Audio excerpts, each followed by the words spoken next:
Assalamualaikum warahmatullahi wabarakatuh. Apa kabar anak-anakku semuanya?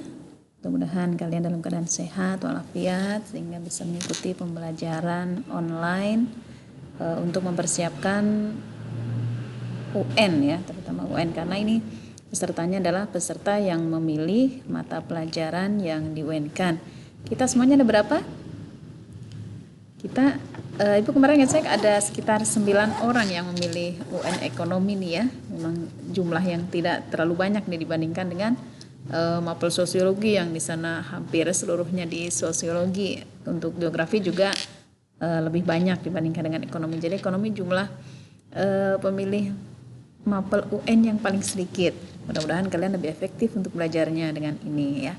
Jadi jangan merasa sulit untuk belajar sebelum memulai. Yang penting usaha. Baik, untuk sekarang kita akan mempelajari mengenai laporan keuangan perusahaan jasa. Ini sudah pernah kita bahas di semester 1 untuk laporan keuangan perusahaan jasa. Nah, Ibu akan mereview kembali supaya kalian bisa lebih memahaminya ya. Laporan keuangan perusahaan jasa yang sudah kita pelajari itu terdiri dari 4 macam, yaitu laporan laba rugi, laporan perubahan modal, laporan neraca, dan laporan arus kas. Yang pertama, laporan laba rugi. Laporan laba rugi terbagi menjadi 2, yaitu laporan laba rugi dengan bentuk single step dan laporan laba rugi dengan bentuk multiple step. Laporan bentuk single step merupakan laporan yang tidak memisahkan antara laba usaha dengan laba di luar usaha. Jadi maksudnya di sini misalnya ada pendapatan usaha, ada pendapatan di luar usaha, ada beban usaha, ada beban di luar usaha, itu digabung saja semuanya. Pokoknya masuk pendapatan, gabungkan semua dengan pendapatan, beban gabungkan semuanya. Tidak milah mana yang pendapatan usaha, mana yang beban usaha, pokoknya disatukan saja. Nah, itu nanti ketemu laba rugi. Langsung menjadi laba bersih. Jadi tidak ada pemisahan laba usaha maupun laba di luar usaha. Sedangkan bentuk multiple step menyajikan data laporan dalam bentuk pemisahan antara laba usaha dengan laba di luar usaha. Yang tadi ya, jadi kalau misalnya ada pendapatan usaha, pendapatan jasa, itu kan masuknya ke pendapatan usaha. Kalau ada pendapatan bunga, pendapatan dividen, nah itu masuknya kan pendapatan di luar usaha, nanti dipisah. Pendapatan usaha sendiri dikurangi dengan beban usaha sendiri. Contoh-contoh beban usaha apa saja?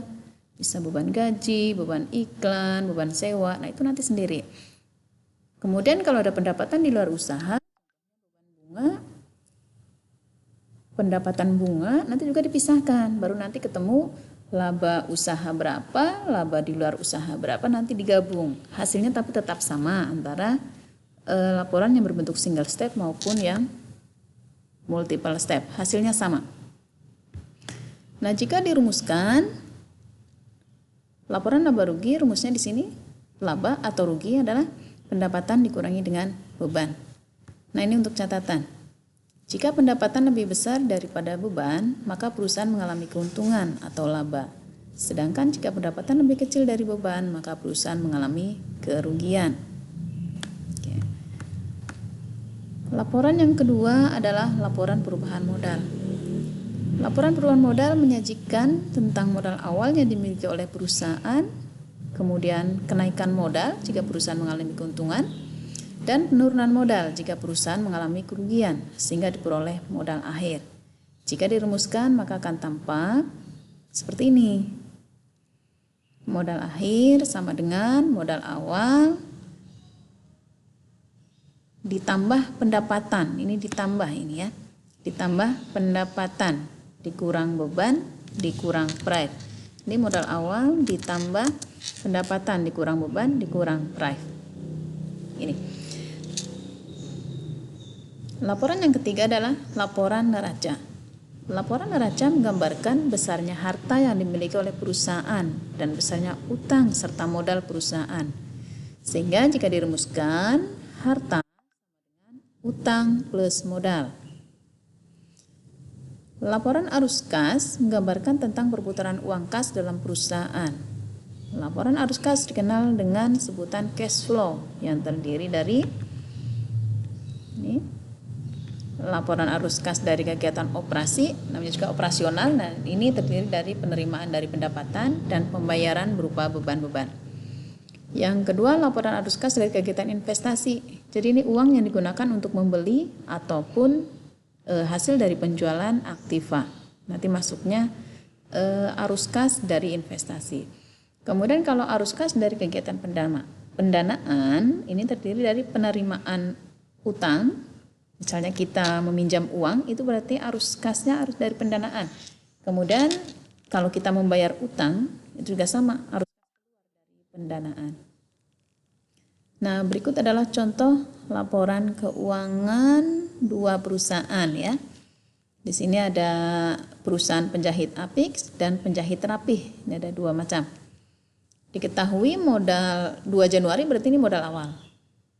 Nah, ini punya Apik 15.500.000, yang Rapih 17.500.000, ini modal awal.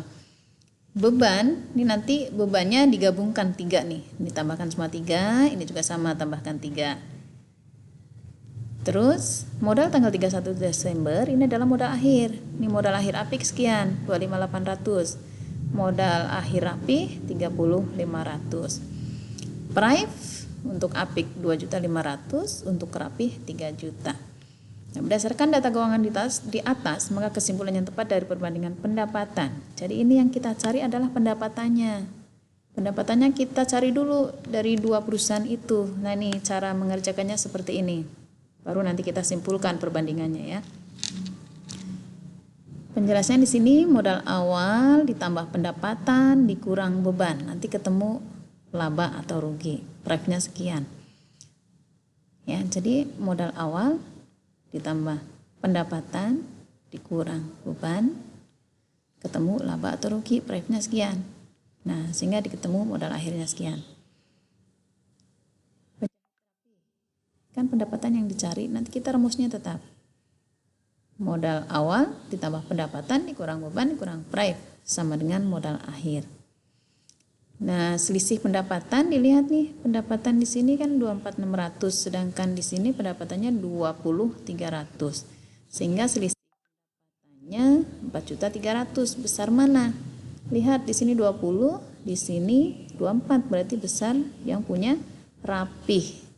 Berarti penjahit Rapih lebih besar dari penjahit Apix. Nah, ini cara menghitungnya. Oke, mudah-mudahan kalian bisa memahami, sehingga kalau disimpulkan jawabannya yang mana ini? Jawabannya adalah yang C. C itu pendapatan penjahit Apik 20, pendapatan penjahit Rapih 24.600.000. Ya, ini lebih besar. Yang tadi yang selisihnya 4 juta ya. Kita lihat selisihnya ada tidak? Selisihnya yang A salah, yang B selisihnya salah. Ini juga salah. Ini salah, berarti jawabannya yang C. Kita berikan warna yang berbeda.